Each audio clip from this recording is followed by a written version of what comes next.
মোমো বানানোর এ to Z recipe পেয়ে যাবেন আজকে। সেই সাথে মোমোটা আপনি রেগুলার পাতিলেই ভাপ দিতে পারবেন। ব্লেন্ডারে নিয়ে নিচ্ছি 500 গ্রাম মুরগির মাংস, সাথে দিয়ে দিচ্ছি আদা টুকরো, রসুনের টুকরো আর কাঁচামরিচ, গোলমরিচ দিয়েছি 1 চা চামচ আর সাথে 1 চা চামচ সয়া সস। এটা খুব ভালো করে ব্লেন্ড করে নিয়েছি।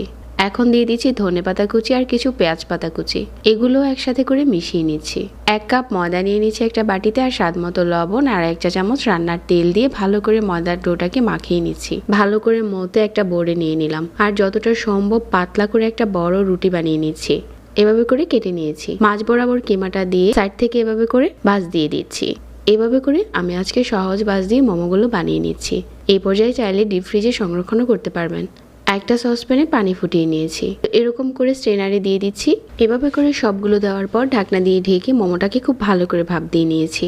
এখন একটা প্যানে 1/2 কাপের মতো তেল গরম করে নিয়েছি। গরম তেলটা বাটিতে নিয়ে নিলাম। 1 টেবিল চামচ দিয়ে দিচ্ছি আদা রসুন কুচি। গরম তেলে এটা দেওয়ার পর এখানে চিলি ফ্লেক্স, কাঁচামরিচ কুচি আর ধনেপাতা কুচি দিয়ে দিলাম কিছু। টমেটো সস দিয়ে দেব। এখন মোমোর সসটা রেডি। আর গরম গরম এই মোমোটা পরিবেশন করে নিচ্ছি। উপরে এরকম সস ছড়িয়ে দিয়ে খেতেও এটা দারুণ টেস্টি হয়।